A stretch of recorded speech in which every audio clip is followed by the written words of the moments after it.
بسم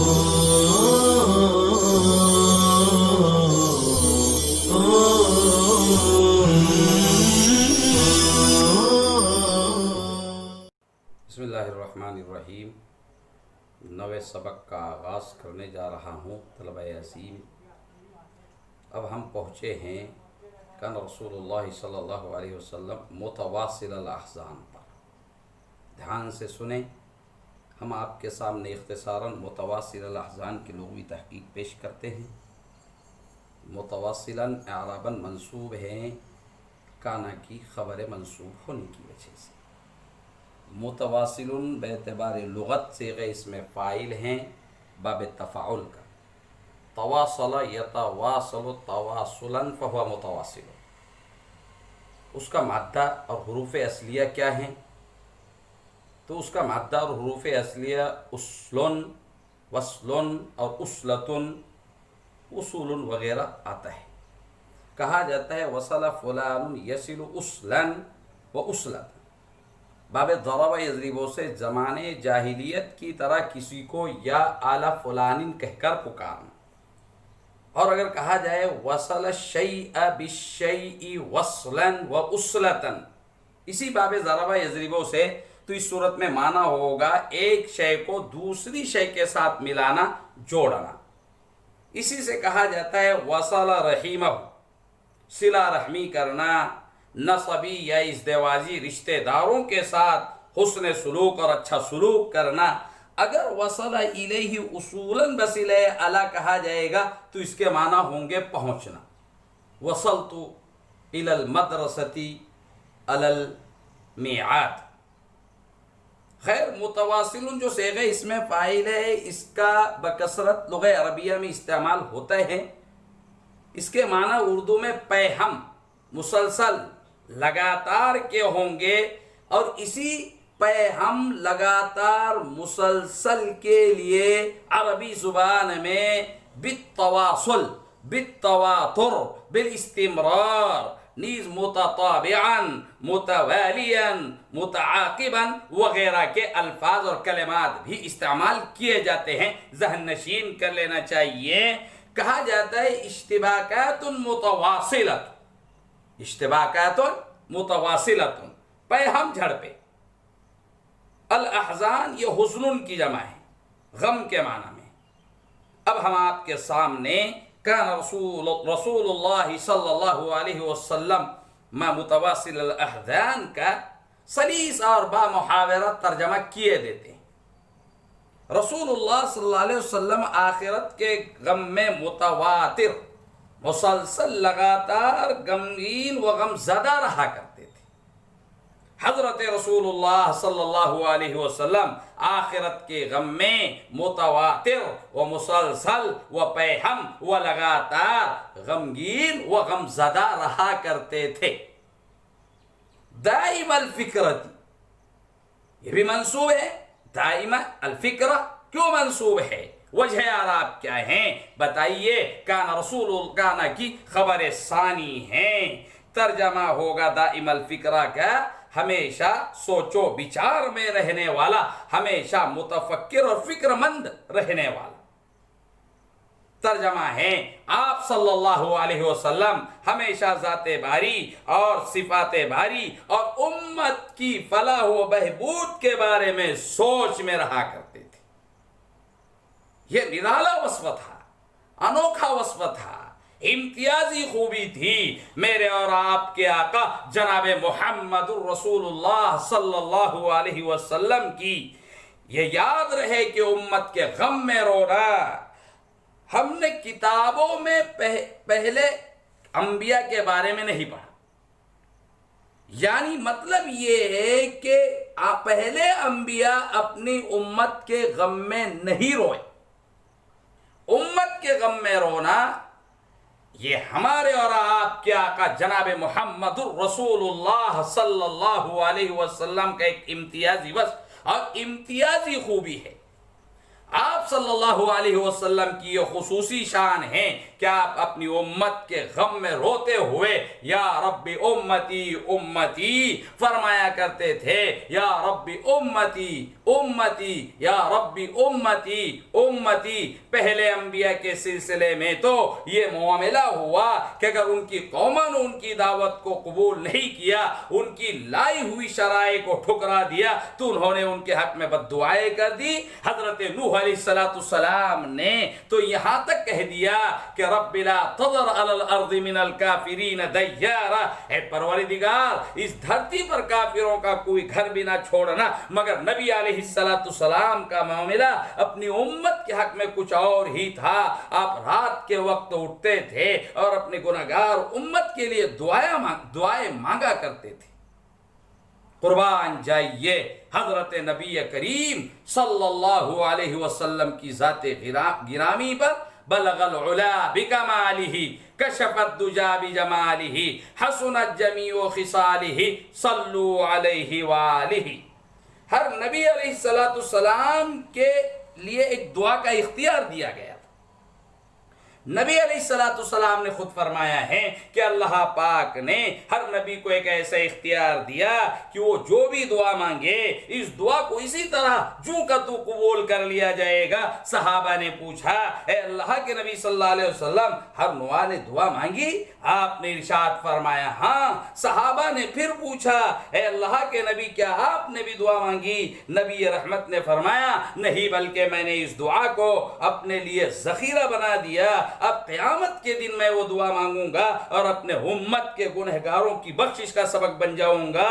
سبحان اللہ۔ ایک شاعر کہتا ہے آئے تھے دنیا میں بڑے پاک و مکرم بن کر، آئے تھے دنیا میں بڑے پاک و مکرم بن کر، آیا نہ مگر کوئی رحمت عالم بن کر۔ ایک اور شاعر کہتا ہے ہر ابتدا سے پہلے ہر انتہا کے بعد، ہر ابتدا سے پہلے ہر ابتدا کے بعد، ذات نبی بلند ہے ذات خدا کے بعد، ذات نبی بلند ہے ذات خدا کے بعد۔ دنیا میں احترام کے قابل ہیں جتنے لوگ، دنیا میں احترام کے قابل ہیں جتنے لوگ، میں سب کو جانتا ہوں مگر مصطفیٰ کے بعد۔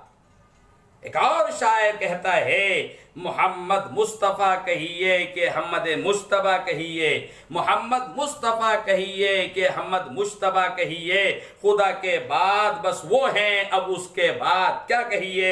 جب ان کا ذکر ہو دنیا سراپا گوج بن جائے، جب ان کا ذکر ہو دنیا سراپا گوج بن جائے، جب ان کا نام آئے مرحبا صلی اللہ کہیے۔ اب میں آپ کے سامنے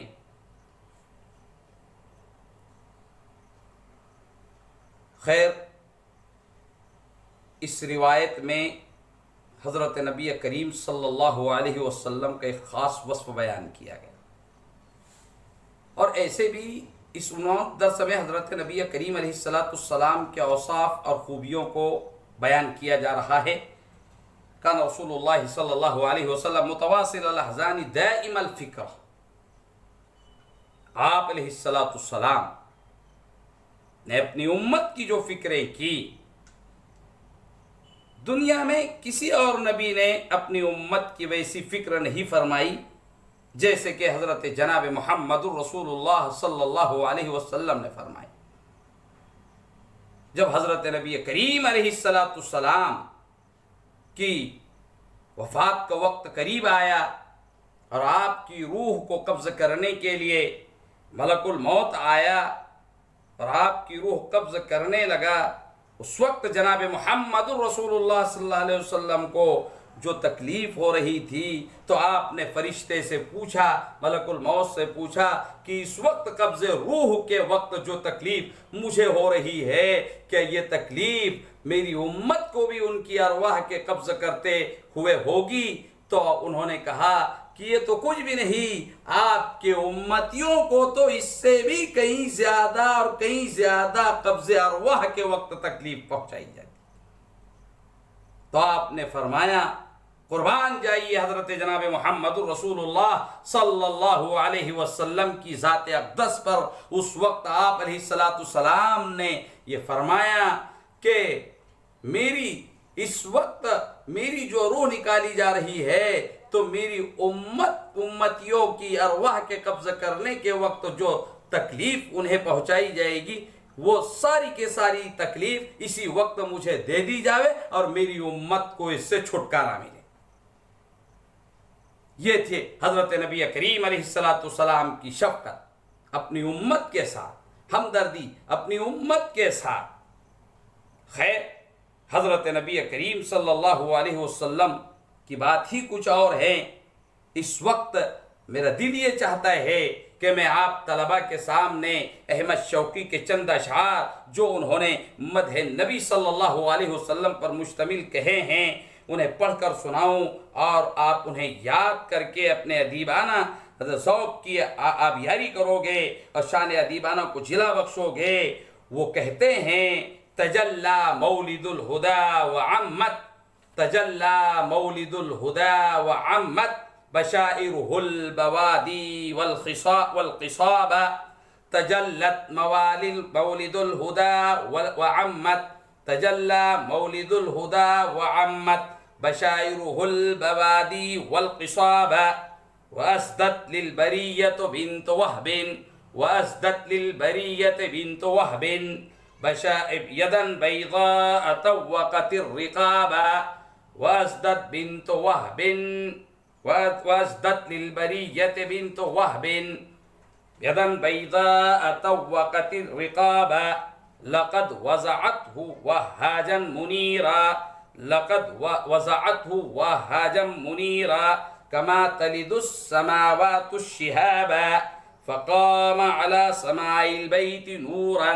فقام على سماء البيت نورا، يضيء جبال مكة والنقابا، وضاعت يثرب الفيحاء مسكا، وضاعت يثرب الفيحاء مسكا، وفاح القاء أرجاء وطابا، أبا الزهراء قد جاوزت قدري، أبا الزهراء قد جاوزت قدري، بمدحك بيد أن لي انتصابا، فما عرف البلاغة ذو بيان، فما عرف البلاغة ذو بيان، إذا لم يتخذك له كتابا۔ میں اور مزید 3 اشعار آپ کے سامنے آپ کے ذوق کی آبیاری کے لیے پڑھے دیتا ہوں۔ یہ اشعار عبداللہ ابن رواحہ کے ہیں۔